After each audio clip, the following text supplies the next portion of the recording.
Today, we're diving into the story of the man who reluctantly, almost accidentally, dragged physics into the 20th century. His name was Max Planck, and his work didn't just tweak a few equations, it fundamentally rewrote our entire concept of reality itself. But here's the real heart of his story, the question we're going to explore. How did one man manage to uncover the universe's most fundamental, hidden rules, all while his own personal world was being torn apart by almost unimaginable chaos and tragedy? It's a staggering contrast. So let's get into it. Okay, so to really understand the revolutionary, you first have to understand the man. And Max Planck was, well, he was the total opposite of a revolutionary. He was a product of order, of discipline, and of tradition through and through. I mean, just look at this background. It's perfect. He was born into this long line of scholars. He was a total prodigy, graduating high school when he was just 17. On top of that, he was a concert-level musician. By the time he was 28 years old, he was already a full professor. This was a man whose entire life was built on logic, structure, and excellence. Everything, and I mean everything, had its proper place. In fact, the world of physics seemed so neat and tidy, so completely solved, that when he went to university, his own professor basically told him, why bother? He said, young man, why do you want to ruin your life? We've already figured it all out. Can you imagine? That was the mindset. Physics was a closed book. There was nothing important left to discover. Oh, how wrong they were. Right. Because that finished world of physics was about to smash headfirst into a brick wall. And it wasn't just some small crack. It was a problem so deep it threatened to bring the whole structure crashing down. And the whole problem started with something that sounds pretty simple: black body radiation. Now, a black body isn't always black. The best way to think about it is like the opening of a super hot furnace. It's a perfect absorber of energy, and when it gets hot, it becomes a perfect emitter of light. All physicists wanted to do was create a formula to predict what color of light it would glow at a certain temperature. It should have been easy. But it wasn't easy. It was an absolute disaster. In fact, this total failure of the existing laws of physics earned a seriously dramatic name: the ultraviolet catastrophe. So here's the breakdown. The laws they had just broke. See, one formula, the Rayleigh-Jeans law, it worked great for low-frequency light.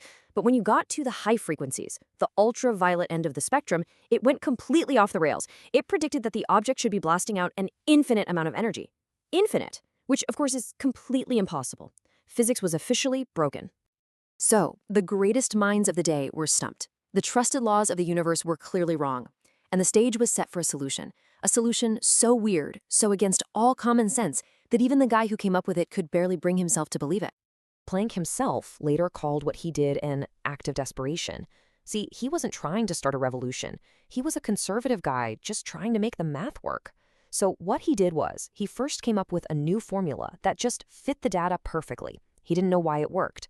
And only after that did he work backward to figure out what strange new reality his own math was pointing to. And the reality his math described was this: the quantum. The only possible way his formula could work is if energy didn't behave like a smooth, continuous flow, like water from a tap. No, it had to come in tiny, separate, indivisible little packets. He called them quanta. You couldn't have half a packet or a third of a packet. It was all or nothing. And this is the equation that changed everything. E equals NHF. Now, the most important part of this is that little n. It means that energy, E, can only exist in whole number multiples, 1, 2, 3, 100, of a basic minimum packet of energy. And that little h became known as Planck's constant. It's basically the fundamental number of this new quantum world. So this was the big, world-shattering idea. At the tiniest, most fundamental levels, the universe isn't smooth, it's grainy. Things don't just gently transition from one state to another. They leap, they jump.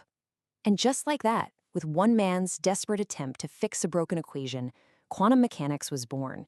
It's the science that underpins, well, pretty much everything in our modern world, from lasers to computers. But here's the truly gut-wrenching part of the story.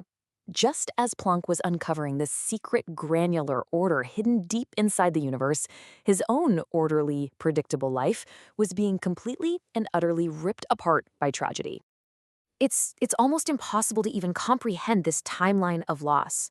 First, he lost his beloved wife Marie to tuberculosis. Then his eldest son, Carl, was killed in the trenches of World War I. Then, unbelievably, both of his daughters died in separate instances of childbirth.